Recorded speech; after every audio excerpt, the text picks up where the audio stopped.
I don't want to talk about this episode. I don't. Because I literally have almost nothing to say about it. It's another Mr. Small episode. It's absolutely terrible. And it's an episode that constantly just does nothing but contradict itself for 11 minutes straight.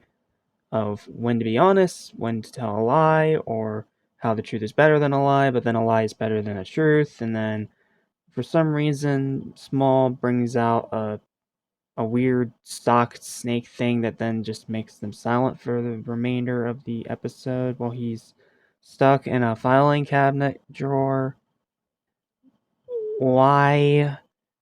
Like, there's no good jokes, everything is boring and flat, and the pacing just makes it worse.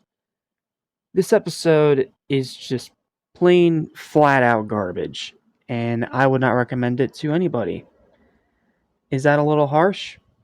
Probably, but like I said before, blunt, brutal honesty is what built this channel and what I want to build myself on.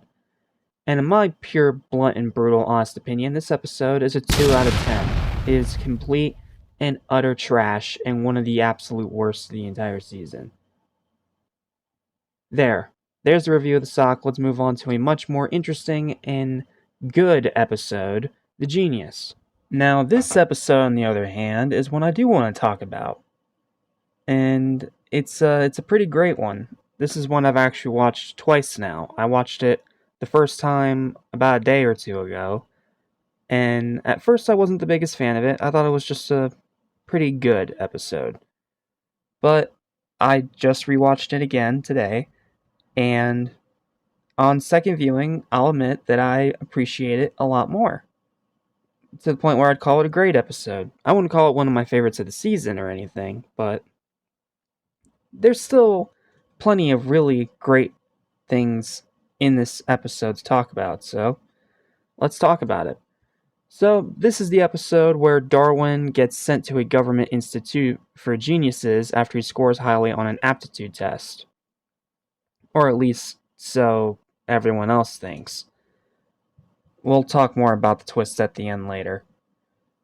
So, missing his little buddy, Gumball wants to try to infiltrate the government to go and save him, and the way that he thinks he can do that is by scoring high on the aptitude test as well and making himself smart. First, he tries inflating his head. I don't know why he thought that was a good idea. Then he tries the internet, only to have an ASDF movie moment. If you know, you know. And then he tries to watch a book when in reality he needs to read a book, and that's when his brain completely quits on him. But after a little bit of coaxing, Gumball is able to convince his brain to train for that aptitude test.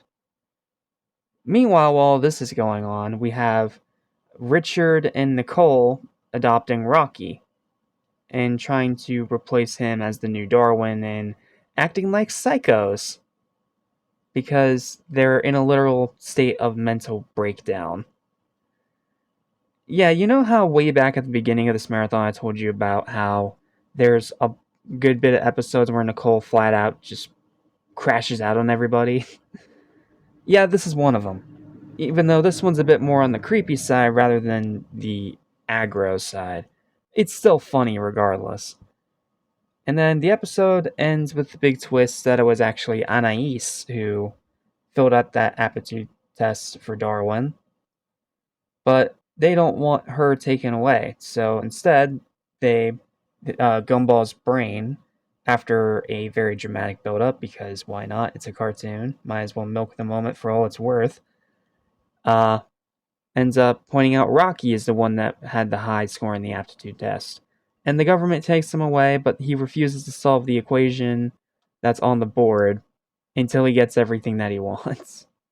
Because he was getting spoiled rotten by Nicole and Richard because they were trying so hard to replace him as the new Darwin. Even like putting like fins and tail and stuff on him, like it's the funny kind of creepy. So yeah, it's a pretty interesting premise, and this is definitely a fascinating watch because It's the one that Darwin is barely in. He's only in a few scenes, like here and there, and then at the end. That's pretty much it. Outside of that, he's pretty much completely nowhere to be seen.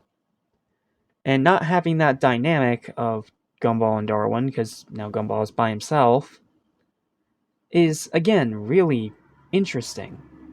And the way that they portray that and they show how much Darwin means to the family, it's a really sweet and cute moment. And I really do enjoy it. So, highlights. First one is Anais acting dumb when Principal Brown starts suspecting there might be two geniuses in the Watterson family. And then she immediately starts acting like a stupid toddler just to throw off his suspicions. I don't know why. I shouldn't laugh at that because it's such a simple joke, but for some reason, seeing someone like Anais acting like that, yeah, it's pretty funny. Then the second highlight is Nicole and Richard losing their sanity. Like I said, it's the funny kind of creepy where you can tell they're making everything feel, a little bit off or uncanny valley entirely on purpose. And they go so over the top with it with the music and the way that Nicole and Richard's voices do a little bit of shaking in nerves, so to speak, whenever they do speak. And it all loops around pretty funnily back at the end of the episode where they tell uh, Gumball and Anais to just, give it a little bit. Maybe it'll start working. And then Gumball immediately says it's not, and then everyone else realizes it isn't, and thankfully that's when Darwin comes back. So, yeah, it's a pretty great moment. And then finally is Gumball training his brain. Because just like with everything else in this show, they do it as over the top as possible. In this case, being a full on training montage similar to the Rocky movies, with a ton of parodies thrown in, including his brain punching a picture of Stephen Hawking. Random, but somehow it works because this show is pretty much all about being random.